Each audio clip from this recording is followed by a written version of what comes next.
Fresh قیمہ اور گوشت مل جاتا ہے، اور مجھے باہر سے بالکل بھی لینے کو دل نہیں چاہتا جب سے میں نے چیزب سے لینا شروع کیا ہے۔ خیر وہاں سے میں نے قیمہ لیا تھا، اور اس کو بھی میں دھو دوں گی، اور دھو کے میں اس کے بھی پیکٹ بنا کے فریز کر دوں گی۔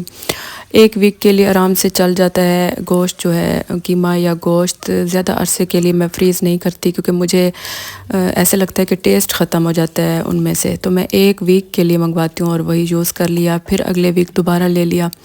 تو اس کو میں اچھے سے دھو دوں گی، اور اس کا سارا پانی جب نکل جائے گا پھر اس کے میں پیکٹ بنا کے اس کو بھی میں فریز کر دوں گی۔ اچھا، کچھ لوگ قیمے کو دھوتے نہیں ہیں اور اسی طرح سے اس کو یوز کر لیتے ہیں، پکا لیتے ہیں، لیکن میں اس کو لازمی دھوتی ہوں، اور اس کا اچھے سے پانی جب نکل جائے گا اس کے بعد پھر میں اس کو فریز کر دوں گی۔ اس کے بعد جناب یہاں پہ گوشت ہے، اور یہ بھی میں دھوتی ہوں، اس کو دھو کے اس کے بھی میں جتنے پیکٹ بنے گے بنا کے اپنے حساب سے، جتنا بچے میرے کھاتے ہیں اور گھر میں جتنا یوز ہوتا ہے اس کو بھی میں فریز کر دیتی ہوں۔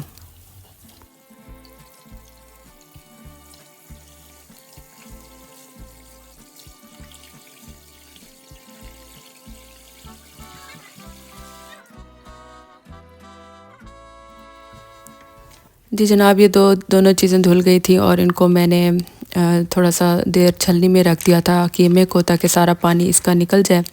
اب اس کو میں زپ لاک بیگ میں ڈال کے پیکٹ بنا کے فریزر میں ڈال دوں گی، تاکہ آرام سے میں یوز کر لوں۔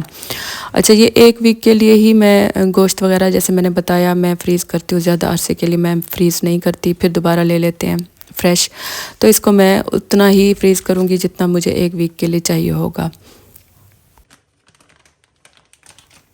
اچھا، آج کل نا ہر طرف رمضان پریپریشن چل رہی ہوتی ہے یوٹیوب پہ، تو ایک ٹرینڈ ہے جو کہ چل رہا ہوتا ہے، لیکن اس کا مقصد یہ نہیں ہوتا کہ رمضان کا مطلب صرف کھانا پکانا ہے، فریز کرنا ہے چیزوں کو، اور آپ اپنے فریزر کو بس کھانے کی چیزوں سے بھر دیں اور بس صبح شام جو ہے نا بس یہ کچھ چلتا رہے۔ لیکن رمضان کا مقصد ہے عبادات کرنا، زیادہ سے زیادہ آپ کو ٹائم بچ جائے۔ اس کا مطلب یہ ہوتا ہے، ان ویڈیوز کا مطلب یہ ہوتا ہے کہ ہم نے اپنے ٹائم کو سیو کرنا ہے، اور جتنا ہو سکے ہم نے عبادت میں ٹائم گزارنا ہے۔ بچوں کو بھی یہی سمجھانا ہے کہ یہ عبادت کا مہینہ ہے، اور کوشش ہماری یہی ہوتی ہے کہ ان ساری چیزوں کو ہم پہلے سے کر لیں، تاکہ کچن میں زیادہ ٹائم ہمارا نہ گزرے، فٹافٹ سے ہم نے کھانا بنایا، اور زیادہ ٹائم ہمارا گزرے عبادت میں، نمازوں میں، اللہ تعالیٰ کے ذکر میں۔ اور اس مہینے میں اپنے پیاروں کو ضرور یاد رکھیے گا جو اس دنیا سے چلے گئے ہیں، جو حیات ہیں آپ کے ماں باپ، ان کے لیے دعا کیجیے گا، اپنے بچوں کے لیے، اپنے گھر کے لیے زیادہ سے زیادہ دعائیں کیجیے گا، تاکہ اللہ پاک کی رحمت نازل ہوں ہر کسی کے گھروں پر، اور اللہ پاک سب کو اپنے حفظ و امان میں رکھے۔ تو یہ کام تو میرا ہو گیا کمپلیٹ، میں ان کو فریز کر دوں گی، اور فریزر بھی میں نے ایک دن پہلے صاف کر دیا تھا۔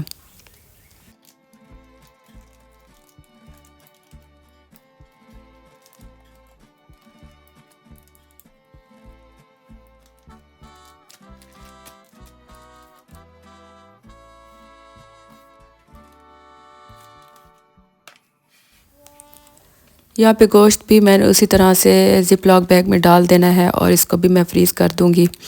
زپ لاک بیگ میں آپ جب یہ چیزیں فریز کرتے ہیں تو بہت کم جگہ لیتے ہیں، اور فریزر آپ کا بھرتا نہیں ہے، ورنہ ڈبوں میں ڈال کے اگر آپ رکھیں گے تو فریزر بہت زیادہ بھر جاتا ہے اور جگہ نہیں بچتی۔ تو یہ زپ لاک بیگ ایک دفعہ آپ لے لیں تو کافی آپ کے یوز ہو جاتے ہیں، اور ان کو ری یوز بھی کر سکتے ہیں آپ۔ تو میں اسی میں ڈال کے ان کو فریز کر دوں گی۔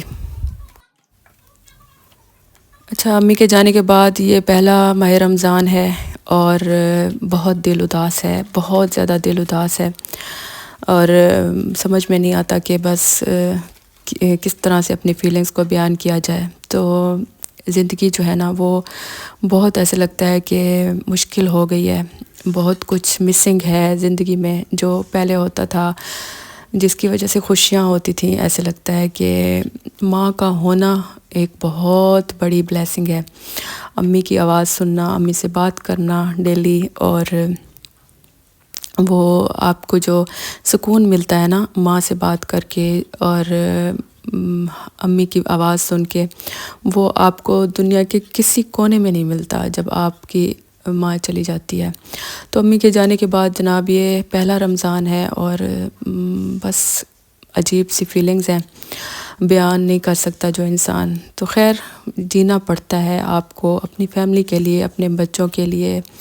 لیکن میں آپ کو بتاؤں کہ اندر سے انسان کہیں نہ کہیں مر جاتا ہے. وہ آپ کو اندر سے خوشیاں جو پہلے فیل ہوتی تھیں وہ ختم ہو جاتی ہیں. پھر بس آپ کو ایک فارمیلٹی پوری کرنی ہوتی ہے، لائف کو جینا ہوتا ہے اپنے بچوں کے لیے، اپنے گھر کے لیے. جو ذمہ داریاں اللہ پاک نے آپ پہ ڈالی ہیں بس ان کو نبھانا ہوتا ہے اور بس زندگی کو چلانا ہوتا ہے.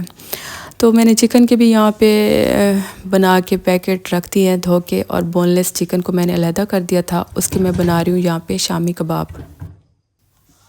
اچھا، شامی کباب کے لیے میں علیحدہ چیزوں کو بالکل بھی بوائل نہیں کرتی، ساری چیزوں کو میں ایک ساتھ ڈال دیتی ہوں. بون لیس چکن کو میں نے ڈال دیا ہے، ساتھ میں میں نے 2 آلو کاٹ کے چھوٹے والے چھیل کے دھو کے وہ ڈال دیے ہیں، اور ساتھ میں نے لہسن اور تھوڑا سا پیاز ڈالا ہے، اور چنے کی دال میں نے بھگو کے رکھی ہوئی تھی 1 کپ کے قریب، وہ بھی میں نے اس میں شامل کر دی ہے. اب شام کو 8 بجے آپ کو پتہ ہے میری گیس آتی ہے، تو میں اس ٹائم اس کو چڑھاؤں گی اور 1 گھنٹے میں تقریباً یہ کمپلیٹ ہو جائے گا.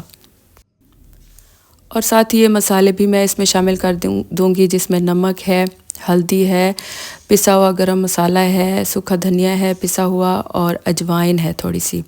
یہ ساری چیزیں ڈالوں گی. ہری مرچیں ڈالوں گی، ہرا دھنیا میرے پاس ابھی فی الحال نہیں تھا، وہ بھی اگر ہو تو وہ بھی شامل کر دیں. اس کے علاوہ میں بھول گئی تھی کسوری میتھی ڈالنا، وہ بھی میں نے بعد میں پھر اس میں شامل کر دی تھی. ساری چیزیں میں ایک ساتھ ڈال کے اس میں پانی ڈال کے اس کو ہلکی آنچ میں چڑھا دوں گی، اور اس کے بعد دیکھیں 1 گھنٹے کے اندر ہمارے شامی کباب اس طرح سے تیار ہو جاتے ہیں. بس جی، اب اس کو میں ہلکا سا پیس لوں گی اور اس کے کباب بنا لوں گی. میں اس کے اندر انڈا کبھی بھی شامل نہیں کرتی، مجھے عجیب سی اسمیل آتی ہے انڈے کی. جب میں فرائی کروں گی تو اس کو انڈے کے ساتھ، میں انڈے کی کوٹنگ کے ساتھ اس کو فرائی کروں گی. اور میں نے یہاں پہ رات کو ان کو ساروں کو شامی کباب بنا کے اور ان کو میں نے فریز کر دیا تھا. صبح میں نے نکال کے ان کو بھی زپ لاک بیگ میں اب میں ڈال کے فریز کر دوں گی. یہ بھی کام میرا ڈن ہو گیا ہے. یہاں پہ بچے میرے چکن کے شامی کباب ہی شوق سے کھاتے ہیں، اسی لیے میں چکن کے ہی بناتی ہوں. تو جناب رات کو جب میرے گھر میں 8 بجے سے 10 بجے تک گیس آتی ہے تو یہ سارے کام میں ڈیلی روٹین کے میں نے ایک نہ ایک ٹارگٹ رکھا ہوتا ہے جو میں کر لیتی ہوں، اور الحمدللہ آہستہ آہستہ رمضان کی تیاری بھی کمپلیٹ ہو رہی ہے. اب یہاں پہ تھوڑی سی چکن سے میں نے اتنے سارے کباب بنا لیے تھے، 20-25 کے قریب کباب بن گئے تھے جو آرام سے چل جائیں گے. اچھا، میں اکثر بناتی رہتی ہوں شامی کباب، اور اتنے زیادہ میرے گھر میں نہیں شوق سے کھائے جاتے. بس جب مجبوری ہو، بچوں کو کچھ بھی کھانے کو نہ مل رہا ہو تو فریزر میں پڑے ہونے چاہیے تو بچے یوز کر لیتے ہیں. اس کے علاوہ کوئی گیسٹ آ جائیں تو بھی یوز ہو جاتے ہیں، اور سادے چاولوں کے ساتھ میں شامی کباب اکثر فرائی کر لیتی ہوں تو وہ بھی یوز ہو جاتے ہیں.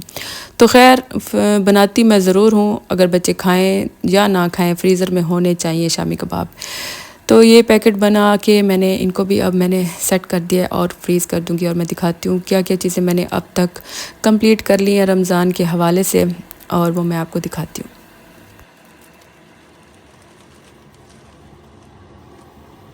اور یہاں پہ میں نے مٹر چھیل کے ان کو بھی فریز کر دیا تھا. یہ 2 پیکٹ بنے تھے اس کے مٹر کے، وہ میں نے فریز کر دیے ہیں. شامی کباب آپ کے سامنے بنائے ہیں. اور یہاں پہ میں نے کافی سارا ٹماٹروں کا پیسٹ بنا کے ان کو بھی میں نے اس طرح سے فریز کر دیا تھا. تو ان کو پہلے میں نے ایک ٹرے میں فریز کیا، اور اس کے بعد اس کے میں نے نائف کے ساتھ کٹنگ کر کے اس کو میں نے ایک ڈبے میں ڈال کے رکھ دیا. لیکن یہ ڈبہ بہت زیادہ جگہ لے رہا تھا فریزر میں، تو میں نے سوچا اس کو زپ لاک بیگ میں ڈال کے رکھ دوں. اچھا، آج کل ٹماٹر بہت سستے ہوئے ہیں، تو رمضان میں پھر بہت مہنگے ہو جانے ہیں. تو اسی لیے آپ کوشش کریں کہ زیادہ سے زیادہ ٹماٹروں کا پیسٹ بنا کے اس کو فریز کر دیں، تاکہ آرام سے آپ رمضان میں یوز کرتے رہیں. پھر مہنگے بھی ہو جائیں گے اور ٹائم کی بھی بچت ہو جائے گی. تو میں اور بھی ابھی منگواؤں گی ٹماٹر، لیکن جو میں نے بنائے ہوئے تھے ابھی فریزر میں ان کو بھی میں زپ لاک بیگ میں ڈال کے رکھ رہی ہوں.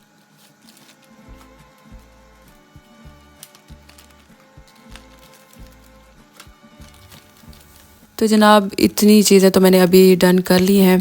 گوشت اور قیمہ بھی ڈن کر دیا تھا، شامی کباب بھی بنا لیے ہیں، اور ٹماٹر کا پیسٹ بھی تقریباً میں نے کافی سارا فریز کر دیا. ابھی مزید اور بھی فریز کرنا ہے، اور مزید انشاءاللہ تعالی رمضان کے حوالے سے پریپریشن آپ کے سامنے لاؤں گی.